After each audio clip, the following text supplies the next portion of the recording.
Olá, tudo bem? Eu vim aqui para ajudar você hoje com 5 dicas para a gente conseguir passar esse período aí de quarentena com as crianças em casa e conseguir fazer com que eles estudem um pouquinho em casa. Não precisa se descabelar, eu vou contar para vocês. Meu nome é Ana, se você não me conhece, eu viajei com os meus filhos por 1 ano e a gente fez homeschooling em 16 países e deu certo. Por isso eu queria convidar vocês para acompanhar e ver algumas dicas do que eu aprendi e do que funcionou com a gente durante esse período. Eu já peço desculpas antes, porque teve alguns momentos do vídeo aí das dicas que eu fiquei indo pra frente e pra trás e perder o foco, mas eu acho que o conteúdo vai ser muito mais interessante do que esse probleminha de foco. Então vamos lá? A primeira dica parece bem óbvia, mas a maioria das pessoas acaba não fazendo e daí não dá muito certo. É mantenha uma rotina. Se eles estudam, por exemplo, à tarde, mantenha esse estudo à tarde. Se eles estão acostumados a estudar de manhã e ir para a escola de manhã, mantenha o estudo de manhã. Para que quando tudo voltar ao normal, eles já estejam acostumados com esse período mesmo. Não precisa, né, 7 da manhã você acordar o pessoal como se fosse para ir para aula. A gente pode flexibilizar, pode ser às 9, veja um horário que é mais tranquilo para você e para as crianças acordar.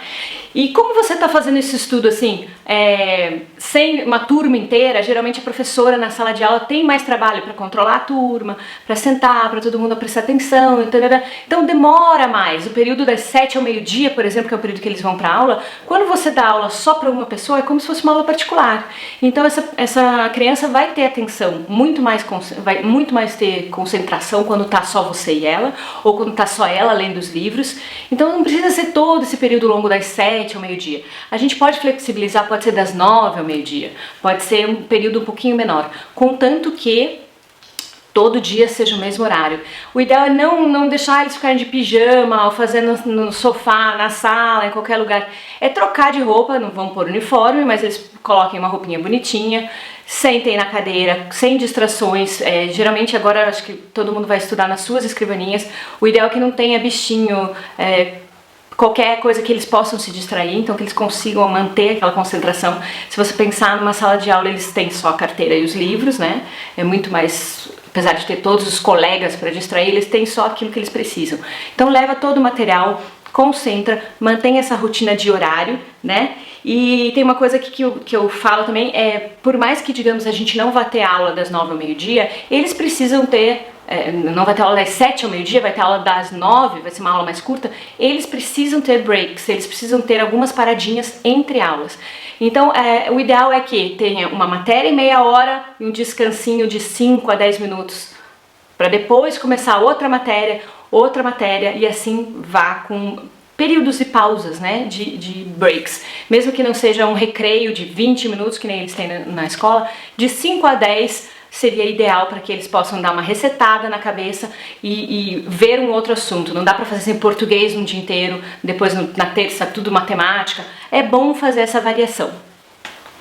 A segunda dica também parece óbvia, mas muita gente não faz e também não consegue daí no final ver o resultado, que é planejar a sua semana. Isso é muito mais para os pais do que para as crianças. Eles vão estar sendo orientados por vocês nesse planejamento. Então o que vai acontecer? Tem escolas que estão fazendo aulas online, tem escolas que estão mandando atividades online, tem escolas que não mandaram nada, só mandaram os livros. Então cada escola fez o seu planejamento aí de acordo com os recursos que podiam, o que tinha nesse momento.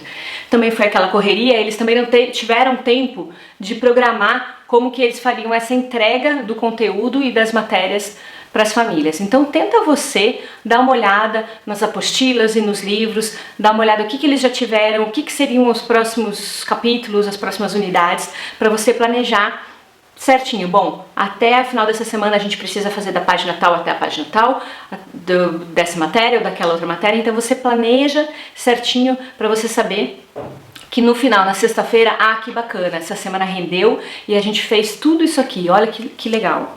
Certo? Existem diversos recursos na internet. Eu vou deixar inclusive aqui um link da escola que as crianças fizeram homeschooling ano passado, que foi com Lara. Eles mandaram pra gente muitos recursos, muitos links que eles indicam para as famílias que estão fazendo homeschooling. Pode ajudar vocês também, que são bilhões de aulas online que já existem. Então eu vou deixar aqui no descritivo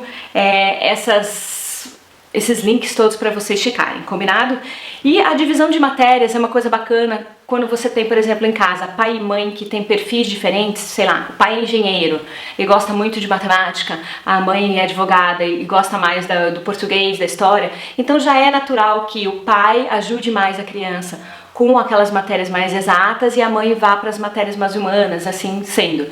Claro que quando não dá, quando os pais não têm educação, ou às vezes quando não tem essa divisão, às vezes os pais, como é aqui em casa, os dois vêm da mesma área, a gente tenta negociar e você vai ajudar com isso e eu com aquilo, que são as coisas que a gente mais gosta. Porque é muito difícil para os pais ensinarem coisas que às vezes a gente nem sabe, às vezes e foi o que aconteceu com a gente o ano passado, a gente teve que reaprender muita coisa para ensinar e para conseguir passar e ajudar os nossos filhos.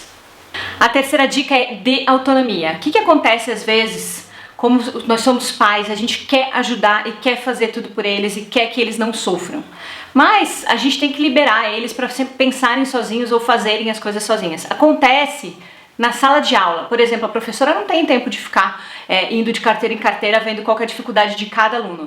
Então ela dá a explicação geral e passa um exercício e eles se viram e eles conseguem. Hoje em dia as crianças estão muito mais rápidas do que a gente era lá em Dararã. Então eles conseguem, é só a gente confiar que eles vão conseguir, principalmente os mais velhos, né, que não tem tanta dependência, se a gente der autonomia para eles, eles conseguem tranquilamente. E se precisar intervir, né, a gente ter aquele tato, não sair criticando, né, já falar com um jeitinho e mostrar, olha, em vez de dar o resultado, a gente fala, olha, nessa conta aqui tem algum errinho, veja que eu tenho certeza que você consegue descobrir sozinho. Então, em vez de a gente falar, aqui 2 mais 2 não deu 5, vai ser 4, você já dá o resultado, você fala, aqui tem um probleminha, combinado? A quarta dica é muito bacana, porque é a gente respeitar as individualidades e o jeito que cada criança aprende. Um filho aprende de um jeito, o outro filho aprende de outro jeito, cada um é um. Então a gente, como pais, a gente já meio que sabe o que eles gostam mais de fazer e o que eles se interessariam mais. Então nesse período que não vai ter amiguinhos, não vai ter professor, não vai ter um estímulo para estudar, porque aqui em casa todo mundo quer ir para aula só para brincar ou para ver os amigos, a gente precisa de um estímulo bacana para eles terem essa vontade. Então, por exemplo, eu tenho uma filha que é muito criativa, então tarefas e atividades que sejam relacionadas à criatividade são muito mais interessantes para ela. Então, esses dias a gente estava estudando a cadeia alimentar, o que eu pedi para ela fazer? Eu pedi para ela desenhar para mim uma cadeia alimentar. Outro dia a gente estava estudando sobre porcentagem, eu pedi para ela recortar para mim um folhetinho de supermercado, o que tinha 10% de desconto, 15% de desconto, quanto que ia dar aquele preço final. Então, ela é uma criança que gosta mais de coisas visuais. Já o meu outro filho é uma criança muito competitiva, então ele gosta de coisas que ele vai conseguir fazer rápido. Então a gente fez uma bateria de atividades para ele lá e a gente colocou um timer.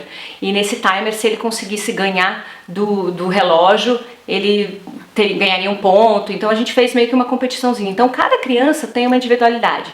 Presta atenção no que os teus filhos gostam, o que estimula eles e tente inserir isso nesse aprendizado. Né? Se eles gostam de música, vamos trazer uma musiquinha sobre aquela matéria. Se eles gostam de, sei lá, são pessoas que precisam se exercitar muito, vamos fazer uma coreografia daquele aprendizado. Fazer conexões com aquilo que eles precisam decorar, certo?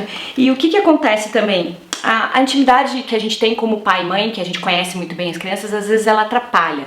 Então converse com seus filhos de um jeito que você conversaria, digamos, com o seu chefe. Tá? Ou com uma pessoa que seja desconhecida. Então não vai falar, isso daí tá muito fácil, você não sabe fazer.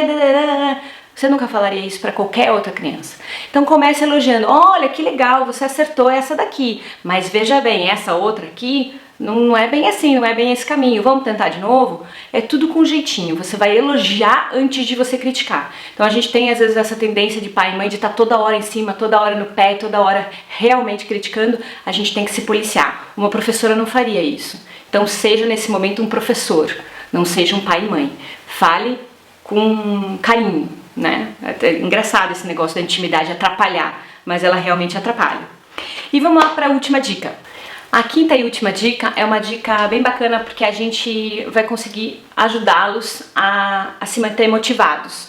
Então o que é? Recompensas. Vamos estipular que no final daquele trabalho ou daquela atividade ou daquele dia de escola, o ideal seria no final da semana, talvez, a gente ter uma recompensa se todo mundo conseguir chegar naquela meta final. Então a nossa meta era da página 20 à página 40, a gente conseguiu fazer 20 páginas nessa semana.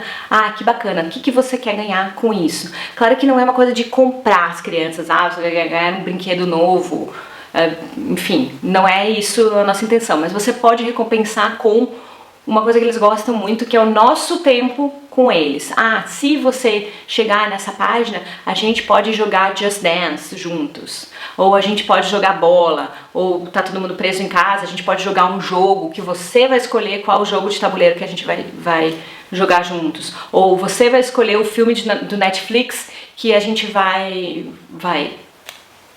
assistir toda a família juntas. Então essa recompensa é muito importante para a criança se ver motivada. A gente fazia na nossa volta ao mundo as crianças poderem escolher um passeio que eles gostariam de fazer. Então isso também pode ser bacana se depois do período de quarentena a gente puder, Deus queira, sair de casa. Você pode combinar, depois então a gente vai poder passear no parque e tal. Então tem que, na verdade, você ver o que você consegue fazer de recompensa para eles verem que aquilo tá valendo a pena, né? Para estimular. E além disso é sempre bom você manter, reforçar que é importante eles estarem ali estudando naquele período para eles se manterem ocupados, para depois no final não ter que repor muita aula. Inclusive quando for a reposição de aula no final vai ser uma coisa muito mais corrida. Então eles já sabendo previamente o que vai vir, vai ser mais uma revisão daquilo que eles já aprenderam com o carinho de vocês em casa, então vai ser muito mais fácil e quem sabe eles nem precisem ficar tanto tempo sem férias. Se você tiver alguma dúvida, deixa aqui escrito nos comentários, vou ficar muito feliz em te ajudar. Ok? Se você acha que esse vídeo foi válido para você e vai ser válido para outras famílias, para outras mães, não deixe de compartilhar. Tem muita gente que vai ficar em casa aí com as crianças a partir dessa semana que vai iniciar e isso pode ajudar muitas e muitas famílias. Combinado?